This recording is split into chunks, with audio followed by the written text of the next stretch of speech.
श्री शिवाय नमस्तुभ्यम। हर हर महादेव, जय महाकाल। कैसे हैं आप सब? 20 नवंबर सोमवार की अष्टमी, इस साल की सबसे बड़ी अष्टमी और इस साल की अंतिम अष्टमी सोमवार की अष्टमी पड़ने जा रही है। ऐसा महादुर्लभ संयोग हम सभी को नहीं प्राप्त होगा, क्योंकि अष्टमी भगवान शिव और माता पार्वती को बहुत ही प्रिय है। इसलिए सोमवार की अष्टमी पड़ने पर हम सब के लिए ऐसा महादुर्लभ संयोग प्राप्त हुआ है। यदि इस पर किया गया कोई भी उपाय वह कभी निष्फल नहीं होता।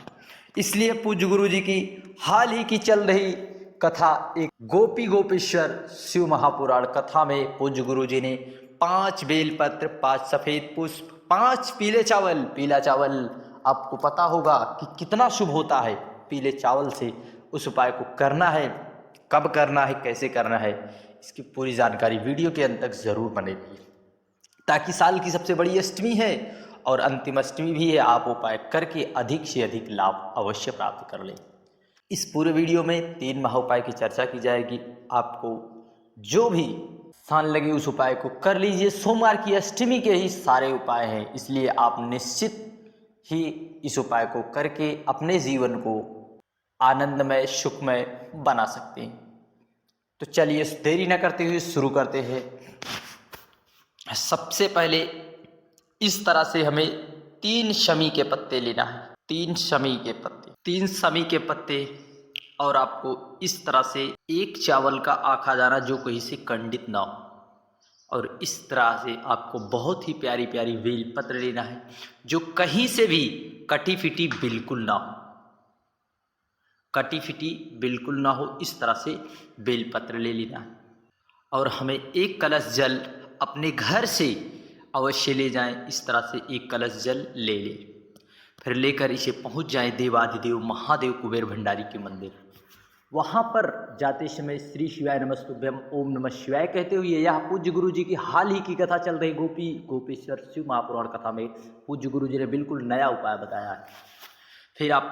फिर हमें जो 3 शमी के पत्ते हैं, उसे 1 शमी के पत्ते माता शोक सुंदरी के स्थान पर, दूसरा माता पार्वती के हस्त कमल, तीसरा देवाधिदेव महादेव के ऊपर समर्पित करके, जो 1 चावल का दाना समर्पित करके, 1 बेलपत्र माता अशोक सुंदरी के स्थान से समर्पित करके, यही बेलपत्र देवाधिदेव महादेव पर समर्पित करके अपने मन की कामना, जो भी इच्छा है आप कह दीजिए। निश्चित है देवाधिदेव महादेव की कृपा से अष्टमी पर किया गया उपाय अगली आने वाली अष्टमी तक निश्चित तौर पर आप देख सकते हैं कि हमें लाभ हुआ या नहीं। इसलिए निष्ठा भाव भगवान शिव पर विश्वास रखकर अवश्य एक बार उपाय करके देखिए। यह साल का अंतिम मौका है, कहीं यह निकल ना जाए, फिर दोबारा हमारे जीवन में इस साल की अष्टमी पड़ने वाली नहीं है। इसलिए हम सभी को इस अष्टमी पर अवश्य उपाय कर लेना चाहिए।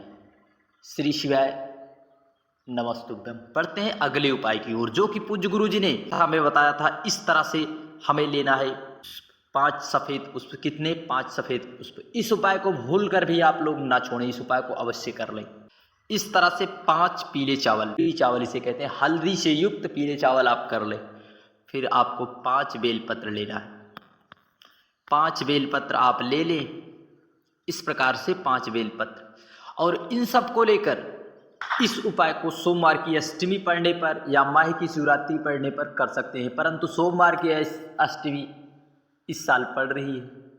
इसलिए इस तरह से हमें पार्थिव शिवलिंग बनाना है। किसना? पार्थिव। एकांत में, यदि भगवान शिव का मंदिर हो एकांत में, तो वहाँ पर आप जाकर उससे समर्पित कर सकते हैं।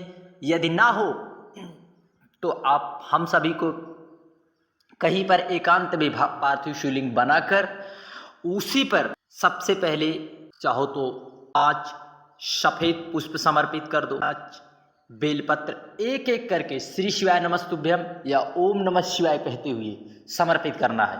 एक एक करके हमें समर्पित करना है। एक एक बेलपत्र श्री शिवाय नमस्तुभ्यम, 1 बेलपत्र श्री शिवाय नमस्तुभ्यम, दूसरी बेलपत्र श्री शिवाय नमस्तुभ्यम, तीसरी बेलपत्र इस तरह करते हुए समर्पित कर देना है।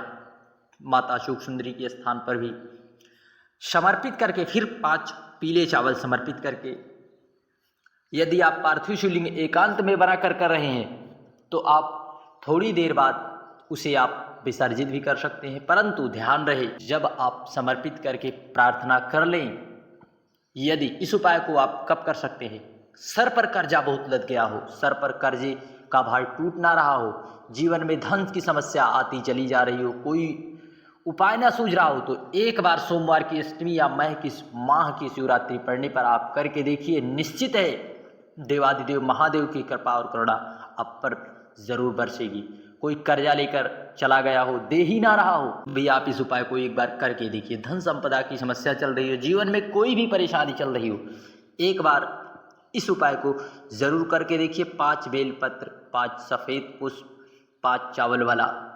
फिर उसके बाद आपको इसे यहाँ से जो आप समर्पित किए हुए हैं, 1 बेलपत्र, 1 चावल का दाना, 1 सफ़ेद पुष्प, एक पोटली में बांधकर अपने घर की तिजोरी में रख दे। कितने दिन तक आपको रखना है? 21 दिन तक। 21 दिन तक रख दें। रखने के बाद आप चाहो तो 21 दिन के बाद उसे विसर्जित भी कर दीजिए। निश्चित है 21 दिन के बाद आपको ज़रूर से ज़रूर लाभ मिलेगा। 21 दिन या 1 महीने तक आप अवश्य रखे रहिए, क्योंकि पूज्य गुरु जी की चल रही हाल ही की शिव महापुराण गोपी गोपेश्वर शिव महापुराण कथा का बिल्कुल ही नया उपाय है, इसलिए हम सभी को इस उपाय को करने से बिल्कुल भी नहीं चूकना है। श्री शिवाय नमस्तुभ्यम। बढ़ते हैं अगले उपाय की ओर। 5 समी पत्र लेना है और 5 बेल पत्र लेना है और 5 दूर्बा लेकर, एक कलश जल लेकर इस तरह से बेल पेड़ के नीचे जाना है। वहाँ पर भी आप जो है लिंग नुमा एक आकृति बना ले। इस उपाय को आपको चल रही जीवन में समस्याओं के लिए, आर्थिक तंगी, व्यापार की तंगी से, अर्थात व्यापार आपका चल ही ना रहा हो, करते करते आप परेशान हो गए हो, तो फिर आपको वहीं पर एक भगवान लिंग नुमा आकृति, पूज्य गुरु जी ने बताया, बेल पेड़ के नीचे लिंग नुमा आकृति आपको वहीं पर बना लेना है। बनाकर वहीं पर जो आप बेलपत्र लाए हैं, चावल लाए हैं और शमी पत्र लाए हैं, एक एक करके रंगेश्वर महादेव, कौन सा नाम आपको ध्यान करना है, रंगेश्वर महादेव का स्मरण करते हुए हमें वहीं पर समर्पित कर देना। नाम ध्यान रखें, रंगेश्वर महादेव या आशीश्वर महादेव का नाम स्मरण करते हुए रंगेश्वर महादेव का नाम हमारे जीवन में आनंद की अनुभूति कराएगा। इसलिए जो है उसे समर्पित कर वहीं पर आप माता से प्रार्थना करें। चल रही जीवन में समस्याओं के लिए बेल पेड़ के नीचे इस उपाय को आप विशेष तिथियों में ही करने वाला उपाय है। आप इस उपाय को सोमवार की अष्टमी, माह की शिवरात्रि, 20 नवंबर सोमवार की अष्टमी, गोपाष्टमी भी है, ऐसा महादुर्लभ संयोग हम सभी को प्राप्त हो या ना हो, इसलिए इस उपाय को करने से बिल्कुल भी नहीं चूकना चाहिए। श्री शिवाय नमस्तुभ्यम। हर हर महादेव। जय महाकाल। वीडियो की जानकारी उपयोगी लगे चैनल को सब्सक्राइब कर कमेंट में हर हर महादेव लिखना ना भूलें। जय महाकाल।